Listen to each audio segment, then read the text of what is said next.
నమస్తే, welcome to I news. New Delhi నుంచి మాజీ ప్రధాని షేక్ హసీనా నిర్వహించిన వర్చువల్ ప్రెస్ కాన్ఫరెన్స్ పై బంగ్లాదేశ్ తీవ్ర అభ్యంతరం వ్యక్తం చేసింది. 2024 ఆగస్టులో హసీనా పతనం తర్వాత బంగ్లాదేశ్ వైఖరి భారత్ పట్ల శత్రుత్వంతో కూడుకుని ఉందని, ఆ దేశం మరో పాకిస్తాన్ లా మారుతుందనే ఆందోళనలు వ్యక్తమవుతున్నాయి. బంగ్లాదేశ్ ప్రస్తుత రాజకీయాలు, భౌగోళిక వ్యూహాత్మక తప్పులపై పూర్తి విశ్లేషణలను ఈ స్పెషల్ స్టోరీలో చూద్దాం. ఢిల్లీ నుంచి బంగ్లాదేశ్ మాజీ ప్రధాని షేక్ హసీనా నిర్వహించిన వర్చువల్ ప్రెస్ కాన్ఫరెన్స్ ప్రస్తుతం ఢిల్లీ, ఢాకా మధ్య తీవ్ర దౌత్యపరమైన ఉద్రిక్తతలకు దారితీసింది. ఈ ప్రెస్ కాన్ఫరెన్స్ పై బంగ్లాదేశ్ ప్రభుత్వం తీవ్ర ఆగ్రహం వ్యక్తం చేస్తూ భారత్ ఒక మంచి పొరుగు దేశంలా ప్రవర్తించాలని వ్యాఖ్యానించింది. కానీ గత 2 ఏళ్లుగా భారత్ పట్ల బంగ్లాదేశ్ అవలంబిస్తున్న వైఖరిని పరిశీలిస్తే వారి వ్యాఖ్యల్లోని వైరుధ్యం స్పష్టమవుతుంది. 2024 ఆగస్టులో షేక్ హసీనా ప్రభుత్వం కోల్పోయినప్పటి నుంచి బంగ్లాదేశ్ వైఖరి భారత్ పట్ల తీవ్ర శత్రుత్వంతో కూడుకుని ఉంది.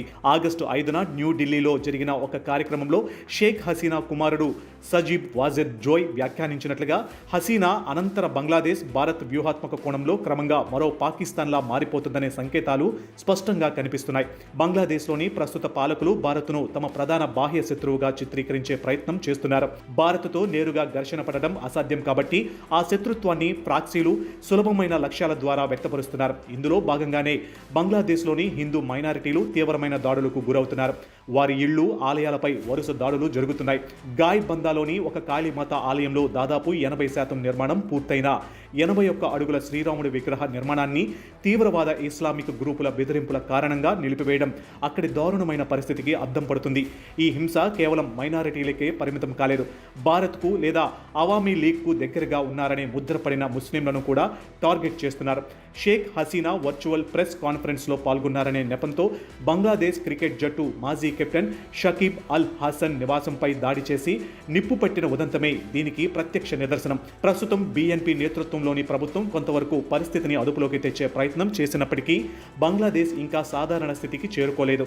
1 అడుగు ముందుకు వేస్తే 2 అడుగులు వెనక్కి పడుతుంది. ఇటీవల బంగ్లాదేశ్ ప్రధాని తారిక్ రెహమాన్ చైనా పర్యటన సందర్భంగా కోల్కతాకు కేవలం 180 కిలోమీటర్ల దూరంలో ఉన్న మోంగ్లా పోర్టు వద్ద 110 ఎకరాల ఆర్థిక రక్షణ ప్రాంతాన్ని ఒక చైనా ప్రభుత్వ సంస్థకు కేటాయించారు.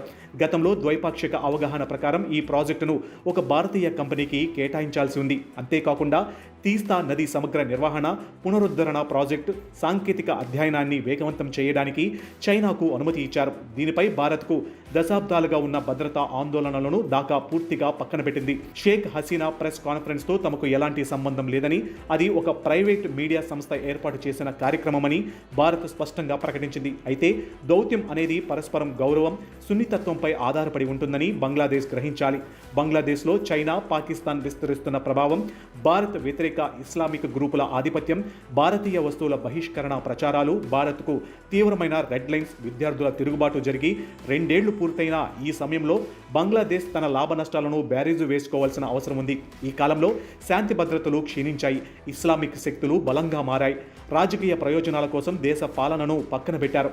భౌగోళిక సరిహద్దులు, ఆర్థిక వాస్తవాలను విస్మరించి భారత్ వ్యతిరేక విధానాలను అనుసరించడం బంగ్లాదేశ్కు వ్యూహాత్మకంగా స్వయంకృత అపరాధమే అవుతుంది. అదే సమయంలో షేక్ హసీనా, అవామీ లీగ్ కూడా తమ తప్పులపై ఆత్మ పరిశీలన చేసుకోవాలి. 2024 ఆగస్టు నాటి పరిస్థితులు ఎందుకు తలెత్తాయో ఆలోచించాలి. చరిత్రలో సరిగ్గా 50 ఏళ్ల క్రితం, అంటే 1975 ఆగస్టు 15న బంగ్లాదేశ్ పితామహుడు ముజీబుర్ రెహమాన్, ఆయన కుటుంబంలోని 18 మంది సభ్యులు దారుణంగా హత్యకు గురయ్యారు. నాటి ఘటనకు నేటి పరిణామాలకు ఒక ప్రధానమైన సాధారణ సూత్రం ఉమ్మడిగా ఉంది. అదేమిటంటే భారత్ వ్యతిరేక, పాకిస్తాన్ అనుకూల ఇస్లామిక్ శక్తులను రాజకీయంగా నిర్వహించవచ్చు లేదా లొంగదీసుకోవచ్చు అనే అజ్ఞానపు నమ్మకం. షేక్ హసీనా తన పాలనలో కొందరు యుద్ధ నేరస్తులను శిక్షించినప్పటికీ ఇతర ఇస్లామిక్ శక్తులను రాజకీయంగా మనుగడ సాగించేందుకు అనుమతించారు. తీవ్రవాద హెఫాజత్ ఏ ఇస్లాం బంగ్లాదేశ్ సంస్థతో ఆమె చర్చలు జరిపి దేశాన్ని మళ్లీ ప్రాథమిక వాదుల చేతుల్లోకి నెట్టారని విశ్లేషకులు భావిస్తున్నారు. దాదాపు 19,000 కంటే ఎక్కువ క్వామీ మదర్సాల నెట్వర్క్ను కలిగి ఉన్న హెఫాజత్ సంస్థకు హసీనా ఇచ్చిన మద్దతు బంగ్లాదేశ్ లౌకిక తత్వాన్ని ముక్కలు చేసింది. ఫలితంగా ఏ శక్తులనైతే ఆమె అణిచివేయాలని భావించారో ఆ శక్తులే చివరకు ఆమెను పదవి నుంచి దించేంతగా బలపడ్డాయి. గతంలో ముజీబుర్ రెహమాన్ కూడా సరిగ్గా ఇదే పొరపాటు చేశారు. తన పాలనలో భారత్ వ్యతిరేక, పాకిస్తాన్ అనుకూల శక్తులను సిద్ధాంతాలను చేర్చుకుని వారిని మార్చవచ్చని భావించారు. మౌలానా అబ్దుల్ హమీద్ ఖాన్ బాషానీ లాంటి నాయకులు ముజీబ్ అప్పటి భారత ప్రధాని ఇందిరాగాంధీపై నిరంతరం విషం చిమ్మినప్పటికీ ముజీబ్ భరించారు. బంగ్లాదేశ్ విముక్తి పోరాట సమయంలో కలకత్తాలో తలదాచుకుని ఇందిరాగాంధీకి కృతజ్ఞతలు తెలిపిన బాషానీ ఆ తర్వాత భారత్ తనను బందీగా ఉంచిందని ఆరోపించడమే కాక భారతీయ చీరల బహిష్కరణ ఉద్యమానికి పిలుపునిచ్చారు. విముక్తి యుద్ధం తర్వాత బంగ్లాదేశ్లో తీవ్రమైన దుస్తుల కొరత ఏర్పడినప్పుడు పేద మహిళల మాన సంరక్షణ కోసం ముజీబ్ ప్రభుత్వం కలకత్తాలోని హౌరా మార్కెట్ నుంచి చౌకబారు చీరలను కొనుగోలు చేసింది. దీనిపై భారత్ వ్యతిరేక ప్రచారం తీవ్రం కావడంతో నాటి భారత్ హై కమిషనర్ సుబీముల్ దత్ ముజీబ్ను కలవగా నా స్వంత అధికారులే నన్ను దగా చేశారు, నేనేం చేయగలను అని ముజీబ్ నిస్సహాయత వ్యక్తం చేశారు. ఇస్లామిక్ గుర్తింపు, బెంగాలీ జాతీయవాదం విషయంలో ముజీబ్ క్రమంగా రాజీ పడుతూ వచ్చారు. చివరికి పాకిస్తాన్తో సంబంధాలను సాధారణీకరించే క్రమంలో 1974లో పాకిస్తాన్ ప్రధాని భుట్టో పర్యటనకు ఇచ్చిన ప్రాధాన్యత అంతకు కొద్ది రోజుల ముందే వచ్చిన భారత రాష్ట్రపతి వివి గిరి పర్యటనకు కూడా ఇవ్వకపోవడం గమనార్హం. ఈ చారిత్రక పొరపాటే ముజీబ్ హసీనాల పతనానికి కారణమైంది. ఇస్లామిజం అనేది సుదీర్ఘమైన సంస్థాగత జ్ఞాపక శక్తిని, సిద్ధాంతపరమైన బలాన్ని కలిగి ఉంటుంది. దానిని రాజీ ద్వారా నిర్వహించలేరు. జమాతే ఇస్లామీ ఎప్పుడు నశించలేదు. అది భూగర్భంలో విస్తరించి మార్పులు వచ్చినప్పుడు మళ్లీ బయటపడింది. ఆ రకంగానే చరిత్ర 1975లోనూ ఆ తర్వాత 2024 ఆగస్టులోనూ పునరావృతమైంది. ప్రస్తుతం షేక్ హసీనా తన తండ్రిలా కాకుండా ప్రాణాలతో బయటపడ్డారు. ఈ ఏడాది డిసెంబర్లో బంగ్లాదేశ్కు తిరిగి వస్తానని ఆమె ప్రకటించారు. గతంలో 1975లో కుటుంబం మొత్తాన్ని కోల్పోయి దాదాపు 28 హత్యాయత్నాల నుంచి బయటపడి మళ్లీ అధికారంలోకి వచ్చిన చరిత్ర ఆమెది. అయితే ఆమె తిరిగి రావడం మాత్రమే సరిపోదు. అవామీ లీగుకు సిద్ధాంతపరమైన పునర్వైభవం అవసరం.